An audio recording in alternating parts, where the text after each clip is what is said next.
Oi, meus irmãos, estamos aqui na nossa escola bíblica dominical. Essa semana, uma pessoa da igreja me mandou uma mensagem falando que estava pensando, quando eu comecei a série de estudos nos mandamentos, que nós estaríamos de volta para os cultos antes de terminar os 10 mandamentos. Hoje nós vamos estudar o 8º mandamento e ainda não há perspectiva de volta para a nossa escola bíblica dominical. Cremos que estamos sendo abençoados pelo Senhor por causa da tecnologia, mas também desejamos que esse coronavírus possa nos deixar em um breve espaço de tempo para que possamos nos reunir novamente, cultuar ao Senhor, adorar ao Senhor e glorificar o nome santo do Senhor, em coletivo, em culto público. Hoje nós vamos estudar o 8º mandamento, que diz: não furtarás. Nós encontramos em Êxodo capítulo 20, versículo 15, esse mandamento. Nós estamos estudando com base no Catecismo Maior de Westminster. E a pergunta de número 141 diz: quais são os deveres exigidos no 8º mandamento? E a resposta é a seguinte: os deveres exigidos no 8º mandamento são a verdade, porque o texto diz que nós não devemos furtar, então nós podemos furtar a verdade de outro, porque o furto está associado à mentira, né? A fidelidade, então, quando alguém não é fiel na palavra, na ação, nos recursos, então a pessoa está falhando quanto a esse mandamento. E a justiça nos contratos, no comércio entre os homens. As palavras, é exigido que nós venhamos ser verdadeiros nas nossas palavras, no comércio e em tudo mais. Então, diz também o texto que nós devemos dar a cada um que lhe é devido.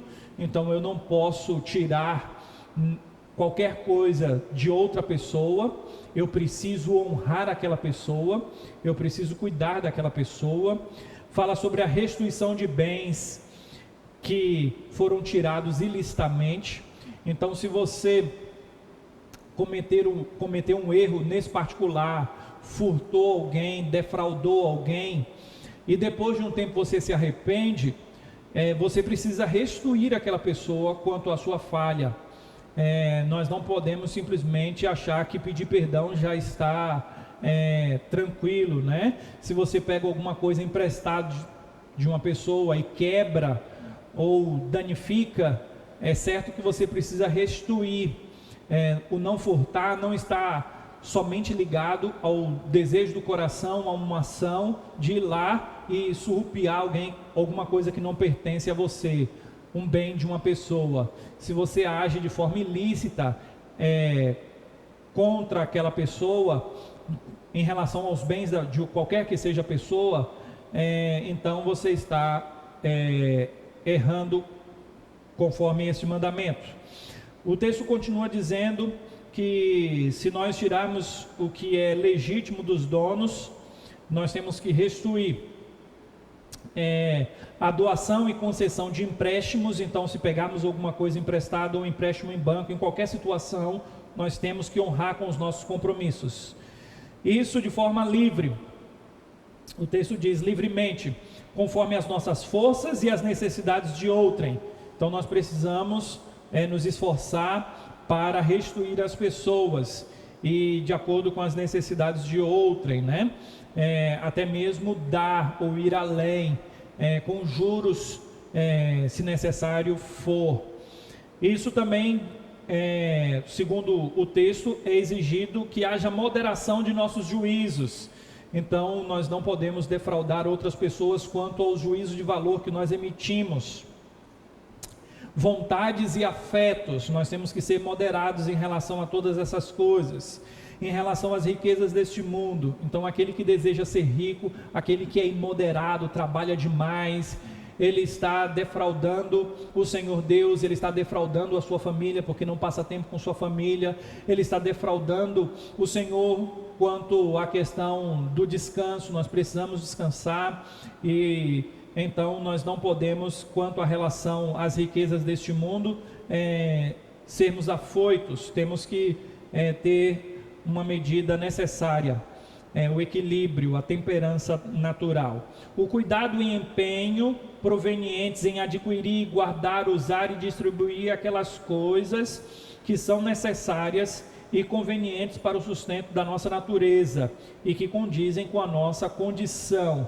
Então nós temos que guardar, poupar quando for necessário, adquirir e também usar. Não é só ter, poupar, guardar, mas nós temos que usar. E o texto de Westminster diz que nós também devemos distribuir, dar mesmo, no sentido de sustento para outras pessoas, para a nossa própria natureza. Quanto à questão da vida, né? A condição dos outros e a nossa própria condição. O meio lícito de vida e a diligência no mesmo. Então, nós devemos observar o trabalho. Quando há um sentido positivo no mandamento, nós entendemos o seguinte: no sentido negativo eu não devo roubar, mas em contraposição o que é que eu devo fazer? Trabalhar. O próprio apóstolo Paulo fala isso, né? Que aquele que roubava não roube mais, antes trabalhe com as próprias mãos. Então esse é o sentido positivo do mandamento. Então eu preciso fazer o bom uso do trabalho, o bom uso do sustento que eu recebo por meio do trabalho, e isso é importante. A diligência no mesmo, eu preciso ser diligente, trabalhar com amor, com ardor, isso é algo benéfico e é uma bênção para a nossa vida. O texto diz que nós temos que também, através do meio lícito, viver a frugalidade, entendendo que esse tempo se esvai, e nós precisamos fazer o bom uso do tempo, da vida. E o texto continua dizendo: o impedimento de demandas forenses desnecessárias e fianças. Então, levar alguém a juízo, demandas de fórum, isso é o mau uso do recurso, é o mau uso do que Deus nos dá. Lógico que o texto está dizendo desnecessária. Se é algo necessário, se é algo particular, nós devemos fazer. Agora, existem coisas que nós devemos abrir mão, né? Imagine o seu vizinho lá que está com uma árvore que passa o seu muro, né? E aí você fica chateado e entra na justiça com ele, né? Contra ele. Então, você precisa fazer o uso adequado da justiça dentro daquilo que é necessário. O que é desnecessário, em aspectos de demandas forenses, nós devemos tomar cuidado. Fianças, que são fianças que extrapolam o bom senso, né? Os magistrados precisam entender isso, que nós não devemos furtar outros através de leis que trazem uma carga pesada para outras pessoas, ou outros compromissos semelhantes. Então, com isso nós pensamos também no aspecto de políticos, impostos e tantas outras demandas, que envolve a esfera pública, a corrupção, que é a quebra desse mandamento, e nós precisamos fazer o bom uso do recurso público, porque isso é necessário e importante. Nós precisamos cuidar daquilo que é público como se fosse nosso. Se fosse nosso, nós não iríamos esbanjar nem gastar de uma forma desmedida, desregrada. Então, se eu não faço isso com o que é meu, porque eu vou fazer com o que é do outro, com um recurso público? Então, eu preciso entender que o mandamento abrange todas as esferas, não só a esfera privada particular, mas a esfera pública também. E o texto de Westminster continua dizendo, né? E o esforço por todos os modos justos e lícitos para adquirir. Então existe o trabalho lícito, existe o esforço lícito. Qualquer pessoa que venha trabalhar, ele precisa entender que o esforço dele é lícito para granjear recursos para ele, mas existe um aspecto importante para ressaltar, que é o aspecto do lucro. Então alguém pode chegar e falar bem assim: olha, eu produzi isso aqui, então eu posso colocar o valor que eu quiser em relação a isso, e ele coloca um lucro que ele vai ter, que é um valor exorbitante quanto ao produto que ele pode mesmo ter produzido, e em certo sentido ele está certo, ele pode colocar o preço que ele quiser naquilo que é dele, mas ele precisa entender que ele está indo contra o mandamento quando ele tem a usura e quando ele deseja ganhar muito mais do que o produto tem o valor em si. Eu sei que em alguns contextos isso pode parecer inadequado por causa da questão do coração humano, que pode dizer o seguinte: não, mas eu posso fazer isso, afinal de contas eu que produzi, eu sei qual foi o meu esforço, mas ele mesmo sabe no coração, porque Deus colocou o senso no coração do homem daquilo que é lícito e daquilo que é ilícito. Existem profissões que elas beiram a uma facilidade de corrupção, né? A questão de magistrado, a questão de juízo, muitas pessoas acabam perdendo a estribeira quando agem de forma maldosa, e outras profissões tantas que não são lícitas, que no exercício da profissão a pessoa está errando, defraudando alguém. Então são profissões pecaminosas e são meios injustos e ilícitos de adquirir o sustento.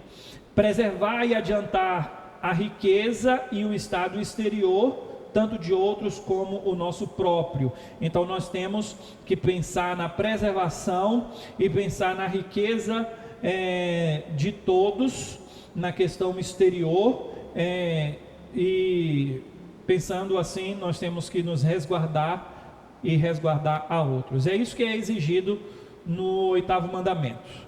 Andando no mesmo sentido, só que observando o aspecto negativo, nós temos a pergunta de número 142, que diz: quais são os pecados proibidos no 8º mandamento? Lógico que ao passo que nós vamos falando dos deveres que são exigidos, nós também falamos sobre aquilo que é proibido e vice-versa, né? Mas aqui nós vamos ler e explicar o texto de Westminster. Os pecados proibidos no 8º mandamento, além da negligência dos deveres exigidos, são o furto, o roubo, o tráfico de seres humanos e a recepção de qualquer coisa furtada. Eu não fiz nada, mas comprou algo que foi furtado, então isso se configura a quebra do 8º mandamento. As transações fraudulentas e os pesos e medidas falsos. Então, naquela cultura de Westminster existia a medida do peso. Hoje em dia existem balanças, né, que podem ser mais precisas. Naquela época vinha através de um peso mesmo. Então as pessoas acabavam defraudando outras através de medidas falsas, de pesos falsos.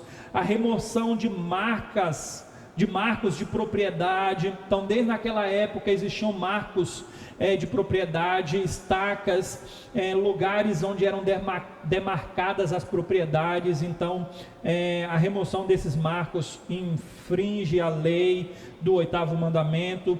A injustiça, a infidelidade em contratos entre homens ou em questões de confiabilidade. Antigamente se falava que a palavra do homem tinha valor. Hoje em dia as pessoas até mesmo falsificam assinaturas, defraudam outros. Nós temos os estelionatários.